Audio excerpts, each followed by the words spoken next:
क्या आपने कभी इस बात पर गौर किया है कि मजनू के मतलब क्या है और मनचलों के मायने क्या? रोमियो कौन था और राउडी किसे कहते हैं? कोई पुलिस वाला या कानून ये कैसे पता लगाएगा कि किसी लड़के ने लड़की को छेड़ा है? क्या पास से गुजर जाने भर को छेड़ना माना जाएगा या सिर्फ नजरें मिलाने भर को छेड़खानी करार दिया जाएगा? या फिर ये काम लड़कियों की शिकायत पर होगा? जाहिर है ये तमाम सवाल सुनकर अब तक आप समझ ही गए होंगे कि यहाँ बात किसकी हो रही है। करीब 550 साल पहले एक नाटक के जरिए रोमियो का जन्म हुआ था। शेक्सपियर ने रोमियो को पैदा किया था। नाटक का नाम था रोमियो जूलियट। दोनों मोहब्बत के ऐसे दीवाने कि आखिर में एक दूसरे के लिए जान दे देते हैं और इस तरह उनकी प्रेम कहानी हमेशा हमेशा के लिए अमर हो जाती है। मगर 550 साल बाद अब वही रोमियो अचानक यूपी का सबसे बदनाम नाम बना दिया गया, क्योंकि उसका नाम इश्क और मोहब्बत के खाने से निकालकर अब यूपी के बिगड़लों के साथ जोड़ दिया गया। रोमियो इतना बदनाम इससे पहले शायद ही कभी हुआ हो।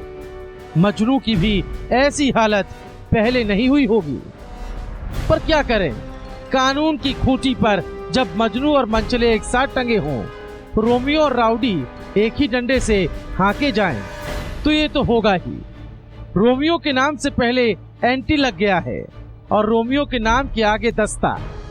इस तरह यूपी में कानून की डिक्शनरी में एक नया नाम जोड़ दिया गया, एंटी रोमियो दस्ता।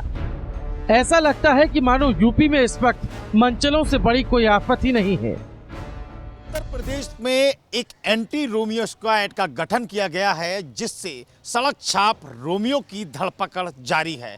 लेकिन बड़ी बात यह है, क्या उत्तर प्रदेश में जो कानून व्यवस्था खराब है, क्या वो सिर्फ और सिर्फ इन रोड साइड रोमियो की वजह से है?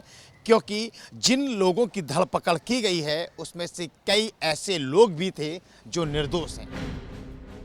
शहर हो या फिर स्कूल या हो कॉलेज, मानो सारा काम छोड़कर पुलिस बस रोमियो के ही काम पर लगा दी गई। जबकि इसी यूपी में बड़े बड़े और छटे हुए क्रिमिनल और बदमाश इन्हीं खाकी वालों का मजाक उड़ाते हुए लंबे वक्त से फरार हैं और भगौड़े बने हुए हैं। सरकार बनने से पहले ऐसे अपराधियों को एक हफ्ते के अंदर पकड़कर अंदर करने के दावे किए गए थे, मगर शायद उन भगौड़े खूनी, रेपिस्ट और माफियाओं से कहीं ज्यादा मनचलों से यूपी को खतरा लग रहा है। इसलिए सारी फोर्स रोमियो के पीछे छोड़ दी गई।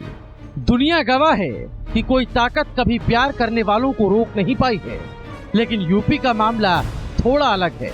स्कूल या फिर कॉलेज जाती लड़कियों के साथ छेड़छाड़ करने वालों को रोकना तो सही है, लेकिन ये तय कर पाना यकीनन एक मुश्किल काम है कि कौन लड़की को छेड़ रहा है, कौन लड़की की मर्जी से उससे मिल रहा है, या फिर कौन किसी काम से किसी गर्ल्स स्कूल या फिर कॉलेज के सामने से गुजर रहा है।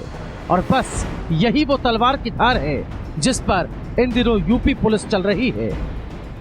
महिलाओं को सुरक्षा मिले, उनके अंदर जो डर का भाव है वो खत्म हो। अच्छी बात है जिस तरह से यूपी की योगी सरकार ने एंटी रोमियो स्क्वाड बनाया है, लेकिन ये कौन तय करेगा कि जो लोगों को एंटी रोमियो स्क्वाड पकड़ रहा है उनकी गलती है या नहीं?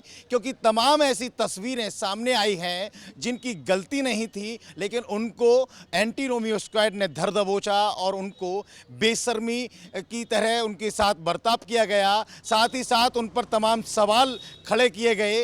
और अब इससे ये साफ होने वाली तस्वीर के साथ साथ बड़ा सवाल ये खड़ा हो जाता है कि इसमें उनकी क्या गलती है, क्योंकि कई सारे ऐसे असामाजिक तत्व होते हैं जिनकी गलती होती है, लेकिन कभी कभी गेहूं के साथ घुन भी पिस जाता है।